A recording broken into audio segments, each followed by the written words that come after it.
Hello बच्चों, कैसे हैं सब लोग। गुड मॉर्निंग सभी को। आज हम जो है कक्षा 10 में जो चैप्टर नंबर 1 कर रहे थे, रासायनिक अभिक्रियाएं एवं समीकरण, उसका अगला टॉपिक डिस्कस करेंगे। तो उससे पहले अपन 2 क्वेश्चन करने वाले हैं जो कि बहुत इंपॉर्टेंट बनते हैं एग्जाम के लिए, और ये डेफिनेट यहाँ से इस तरीके के क्वेश्चन पूछे जाते हैं। तो सबसे पहला क्वेश्चन जो है वो है, एक क्वेश्चन दिया है बीच में आपका चैप्टर के बीच में कि एक सब्सटेंस, एक पदार्थ एक्स है जिसका उपयोग घरों पर सफेदी करने में किया जाता है। ठीक है, ध्यान से सुने। तो एक पदार्थ एक्स है जिसका उपयोग जिसके विलयन का उपयोग घरों पर सफेदी करने में किया जाता है, ऐसा क्वेश्चन दिया है। ठीक है, तो एक पदार्थ एक्स के विलयन का उपयोग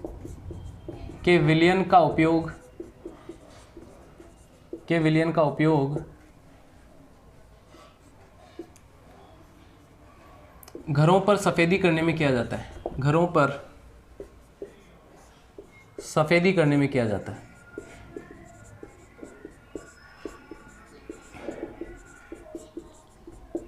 घरों पर सफेदी करने में किया जाता है।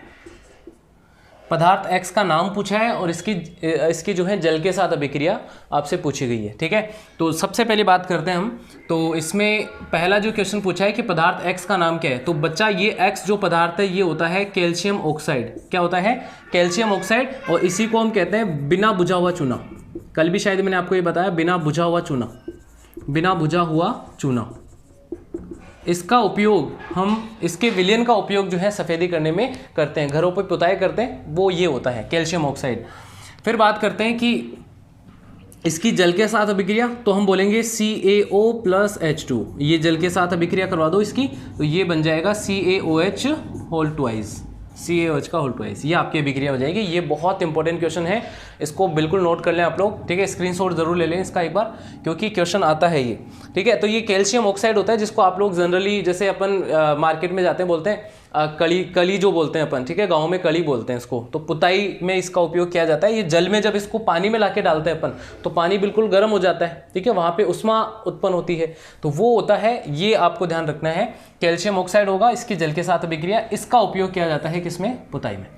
फिर बात करते हैं कि जो है इसमें एक क्वेश्चन ये दिया है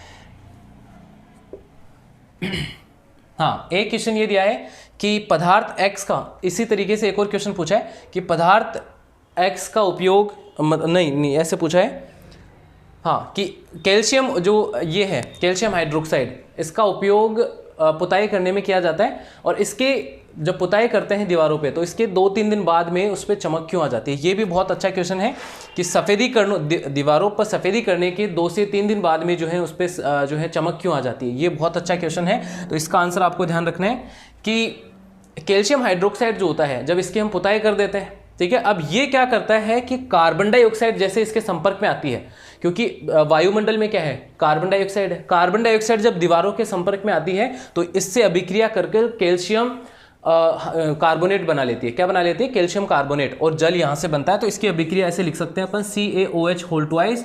और ये जब वायुमंडल में उपस्थित कार्बन डाइऑक्साइड के संपर्क में आएगा, ठीक है, तो अभिक्रिया हो जाएगी और यहाँ से बन जाएगा कैल्शियम कार्बोनेट CaCO3, और यहाँ से H2 अलग हो जाएगा, जल यहाँ से अलग हो जाएगा। ठीक है, और बनता है एक चमकदार कैल्शियम कार्बोनेट बनता है। ठीक है, कैल्शियम कार्बोनेट बनता है,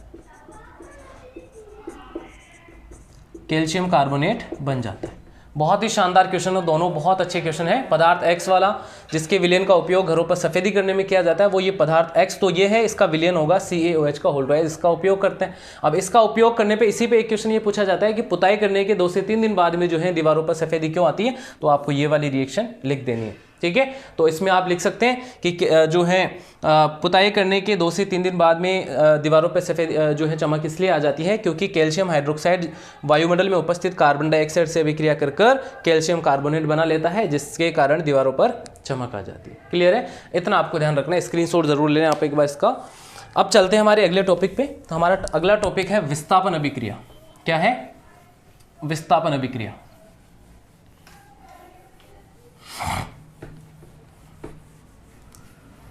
विस्थापन अभिक्रिया भी बहुत इंपॉर्टेंट बनती है, यहाँ से भी क्वेश्चन, अच्छे क्वेश्चन पूछे जाते हैं।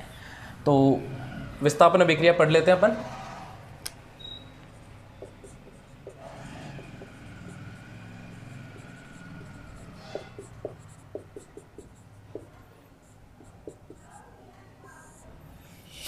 विस्थापन अभिक्रिया देखो क्या होती है।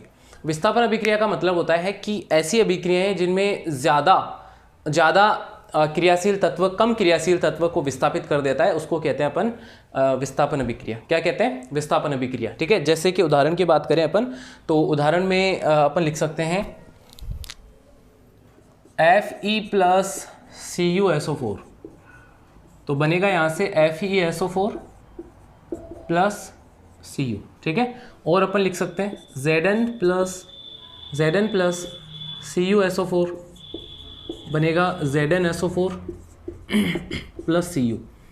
ठीक है, फिर बात करते हैं हम, तो यहाँ से और अपन लिख सकते हैं Fe2O3 प्लस Al, तो ये बन जाएगा Al2O3 प्लस 2Fe, ये भी अपन लिख सकते हैं। और अपन लिख सकते हैं,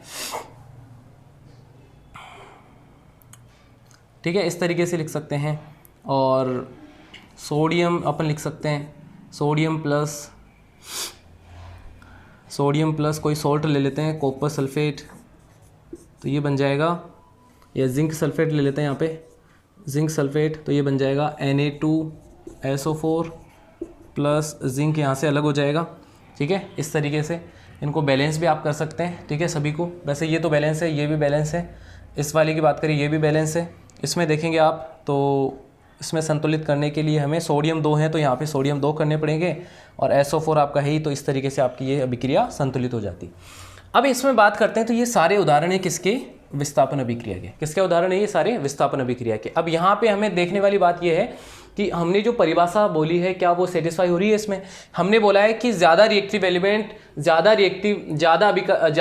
क्रियाशील तत्व जो है वो कम क्रियाशील तत्व को विस्थापित कर देता है। तो ज़्यादा रिएक्टिव एलिमेंट जो है वो कम जो रिएक्टिव एलिमेंट होता है तो उसको यहाँ से डिस्प्लेस कर देता है, विस्थापित कर देता है। ऐसी अभिक्रियाओं को अपन कहते हैं विस्थापन अभिक्रियाएं। आयरन ज़्यादा रिएक्टिव है, इसने क्या किया? इस कॉपर को यहाँ से विस्थापित कर दिया, अलग कर दिया, और खुद क्या बना लिया इसने? FeSO4। ठीक है, यहाँ बात करते हैं जिंक ज़्यादा क्रियाशील है कॉपर से, तो इसने कॉपर को डिस्प्लेस कर दिया, कॉपर यहाँ से अलग हो गया। FeO3 था, एल्यूमिनियम ज़्यादा रिएक्टिव होता है, इसने आयरन को यहाँ से डिस्प्लेस कर दिया और बना लिया Al2O3, खुद का अपना एक जो है वो बना लिया, फॉर्मूला बना लिया। ठीक है, खुद का एक कंपाउंड बना लिया। फिर बात करते हैं सोडियम ज़्यादा रिएक्टिव है, जिंक को यहाँ से डिस्प्लेस कर देगा। अब ये हम कैसे पता चलाएं, कैसे करेंगे कि कौन ज़्यादा रिएक्टिव है, कौन जो है कम रिएक्टिव है, कौन ज़्यादा अभिक्रियाशील है, कौन कम क्रियाशील है? तो इसके लिए आपको ध्यान रखना है एक रिएक्टिविटी सीरीज। ठीक है, अभिक्रियाशीलता टेबल आपको ध्यान रखनी है, क्रियाशीलता टेबल ध्यान रखनी है, जिसमें पोटेशियम सबसे ऊपर आता है, पोटेशियम, फिर आता है सोडियम, फिर कैल्शियम, मैग्नीशियम, एल्यूमिनियम। ठीक है, calcium, magnesium, aluminium, zinc, iron, lead, copper, hydrogen, फिर मरकरी, फिर सिल्वर, फिर गोल्ड और प्लेटिनम। इस तरीके से एक रिएक्टिविटी टेबल है, इस तरीके से एक आपकी जो है सक्रियता श्रेणी है जिसको आपको ध्यान रखना है। ठीक है, पोटेशियम सबसे ज़्यादा क्रियाशील होता है, फिर सोडियम, नीचे जाते जाते जाएंगे क्रियाशीलता कम होती जाएगी, कम क्रियाशील होते जाएंगे। तो इसी पे बेसिस पे आपको जो है यहाँ से विस्थापन अभिक्रिया के लिए पूछा जाएगा। तो आपको ध्यान रखना है पोटेशियम अगर आ रहा है तो पोटेशियम नीचे वाले सारे तत्वों को क्या कर देगा? विस्थापित कर देगा। कम क्रियाशील होंगे नीचे वाले, ये कम क्रियाशील हैं, और ऊपर वाले जो हैं वो ज़्यादा क्रियाशील है। ध्यान रख लोगे इसको, ये ऊपर वाले ज़्यादा क्रियाशील है। ठीक, तो इस बेसिस पे अब देख लो आप लोग, यहाँ पे आयरन जो है वो ये रहा, कॉपर यहाँ पे, तो नीचे है कॉपर यानी कम क्रियाशील है, ये ज़्यादा क्रियाशील है, इसने यहाँ से इसको डिस्प्लेस कर दिया, हटा दिया। फिर बात करते हैं कि जिंक जो है, जिंक कॉपर से ज़्यादा क्रियाशील है, ये रहा जिंक, कॉपर यहाँ है, तो जिंक ज़्यादा क्रियाशील होगा, ऊपर आ रहा है तो ज़्यादा क्रियाशील होगा, कॉपर कम क्रियाशील होगा, इसलिए जिंक ने कॉपर को यहाँ से हटा दिया। बात करते हैं आयरन और एल्यूमिनियम की, तो एल्यूमिनियम ये रहा और आयरन ये रहा, तो एल्यूमिनियम ज़्यादा क्रियाशील है आयरन से, इसलिए एल्यूमिनियम ने इसको यहाँ से डिस्प्लेस कर दिया, हटा दिया। सोडियम बहुत ज़्यादा ऊपर है और जिंक की बात करें ये रहा तो नीचे है, तो इस तरीके से सोडियम ज़्यादा क्रियाशील है, सोडियम ने यहाँ से इसको डिस्प्लेस कर दिया। ठीक है, ये आपका ध्यान रखना है। एक इसी में आती है डबल डिस्प्लेसमेंट रिएक्शन, द्विविस्थापन अभिक्रिया। ठीक है, द्विविस्थापन अभिक्रिया का मतलब क्या है कि ऐसी अभिक्रियाएं जिसमें आयनों का एक्सचेंज हो रहा हो, ठीक है, स्थानांतरण हो जाता है, आयन एक दूसरे से एक्सचेंज हो जाते हैं, आयनों का स्थानांतरण हो जाता है, उसको कहते हैं द्विविस्थापन अभिक्रिया। क्या कहते हैं? द्विविस्थापन अभिक्रिया।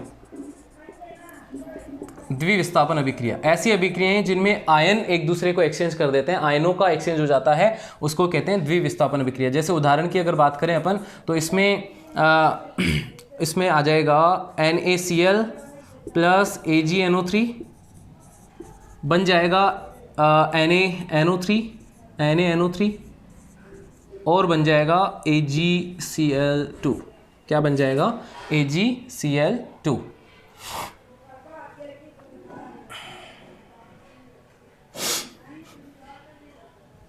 हाँ, तो यहाँ से अब इसको आपको बैलेंस करना पड़ेगा, इसको बैलेंस करके देखना एक बार, है ना। तो इस तरीके से AgCl2 बन जाएगा। अब बात करते हैं कि यहाँ पे आप एक चीज़ नोट करेंगे, देखो यहाँ पे एक चीज़ नोट करेंगे कि ये क्लोरीन जो था पहले सोडियम के साथ था, अब इसमें आप देखोगे क्लोरीन किसके साथ आ रहा है? सिल्वर के साथ में आ रहा है, ठीक है। Ag सिल्वर होता है, Ag जो है ना ये सिल्वर का प्रतीक है, और ये मरकरी है, Hg जो है मरकरी है, पारा जिसको बोलते हैं, Au गोल्ड है, ठीक है, और प्लेटिनम ये Pt होता है इसका सिंबल, ध्यान रखना है।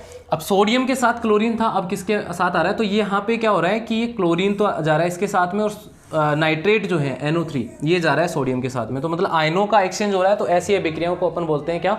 द्विविस्थापन अभिक्रिया। क्या कहते हैं? द्विविस्थापन अभिक्रिया, ठीक है। नोट कर लें इसको आप लोग एक बार। अब हमारा जो अगला टॉपिक है वो डिस्कस करेंगे हम अगली क्लास में। तो आई होप ये चीज़ें आपको समझ में आ रही होगी, और जुड़े रहे हमारे साथ, कंटिन्यू आप लोग क्लासेस लें, आपको डेफिनेटली ये जो हैं बहुत अच्छे से चीज़ें समझ में आएंगी। और ये आज के जो 2 क्वेश्चन थे बहुत इंपॉर्टेंट है, इंपॉर्टेंट स्टार लगा लेना, इन पर बिल्कुल स्टार लगा लेना। और हम अगली क्लास में डिस्कस करेंगे इसका अगला टॉपिक, ठीक है, यानी ऑक्सीडेशन एंड रिडक्शन, ऑक्सीकरण और अपचयन अभिक्रिया, जो कि बहुत इंपॉर्टेंट है, यहाँ से भी क्वेश्चन बनते हैं। तो अगली वीडियो ज़रूर देखें आप लोग, और चैनल को सब्सक्राइब करना ना भूलें, वीडियो को लाइक कर दें, और मिलते हैं अगली वीडियो में। Bye bye.